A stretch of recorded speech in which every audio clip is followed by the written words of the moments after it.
دوستوں، ذرا تصور کریں وہ لمحہ جب انسان نے پہلی بار اپنے پیروں پر کھڑے ہو کر زمین کو چھوا،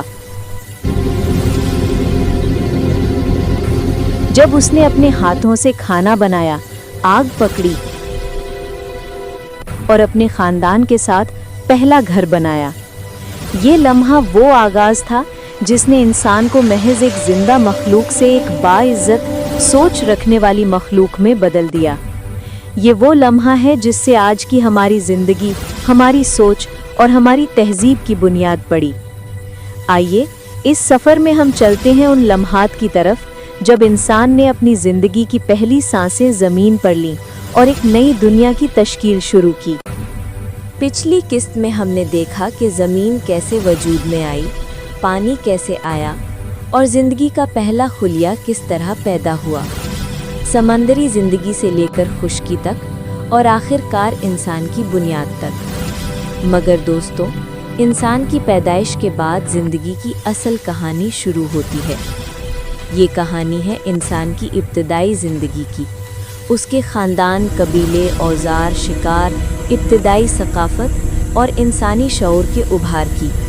آج کی قسط میں ہم دیکھیں گے انسان نے اپنی زندگی کا آغاز کیسے کیا، ابتدائی انسان کی بقا کی جدوجہد، شکار، کھانا اور اوزار، پہلا معاشرہ، خاندان اور سماجی ڈھانچہ، ایمان اور روحانی پہلو، اور وہ لمحات جب انسان نے اپنی زندگی کی سمت منتخب کی۔ دوستو، یہ قسط ایک لمبی، دلچسپ اور معلوماتی کہانی ہے جو آپ کی سوچ کو انسان کی اصل زندگی کی طرف لے جائے گی۔ تقریباً 3 لاکھ سال پہلے ہومو سیپینز وجود میں آیا۔ یہ انسان نہ صرف جسمانی طور پر مضبوط تھا بلکہ ذہنی طور پر بھی سوچنے والا، سمجھنے والا اور شعور رکھنے والا تھا۔ وہ غاروں میں رہتے تھے۔ رات کے اندھیرے میں آگ کی چمک ان کے خوف کو کم کرتی تھی۔ دن میں وہ شکار کرتے، پودوں کو جمع کرتے اور پانی کے ذرائع تلاش کرتے۔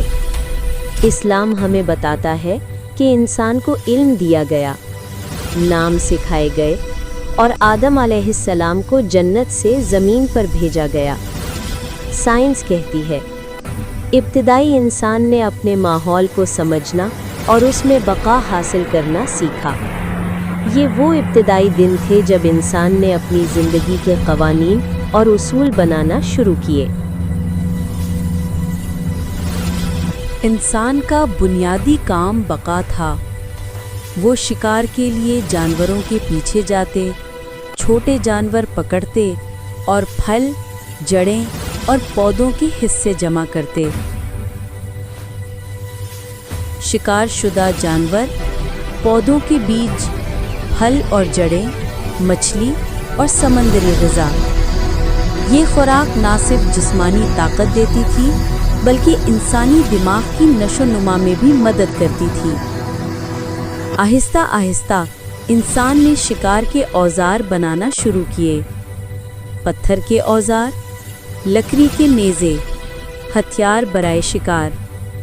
اسلام میں بھی انسان کو علم دینے اور اوزار استعمال کرنے کی تعلیم دی گئی، اور یہی علم بقا کی کلید بن گیا۔ انسان نے جلدی سمجھا کہ بقا کے لیے اکیلا رہنا مشکل ہے۔ اس نے خاندان بنایا، والدین، بچے، بہن بھائی، پھر قبیلے بنے، ایک دوسرے کی حفاظت کے لیے۔ یہ ابتدائی سماجی ڈھانچہ انسان کی ترقی کا پہلا قدم تھا۔ بچہ سیکھتا ہے، بوڑھے تجربہ دیتے ہیں، شکار اور جمع آوری کی تقسیم ہوتی ہے۔ اسلام بھی اس بات پر زور دیتا ہے کہ خاندان اور قبیلہ انسان کی بقا اور ترقی کے لیے ضروری ہیں۔ انسان نے بات چیت کرنا سیکھا۔ ابتدائی آوازیں، اشارے اور بعد میں ابتدائی الفاظ، سب نے سماجی رابطہ ممکن بنایا۔ یہ زبان انسان کو پیچیدہ سوچ، منصوبہ بندی اور جذبات کا اظہار کرنے کی طاقت دیتی تھی۔ سائنس کہتی ہے زبان انسان کو دوسرے جانوروں سے ممتاز کرتی ہے۔ ایمان کہتا ہے علم اور بات چیت اللہ تعالیٰ کی دی ہوئی نعمت ہے۔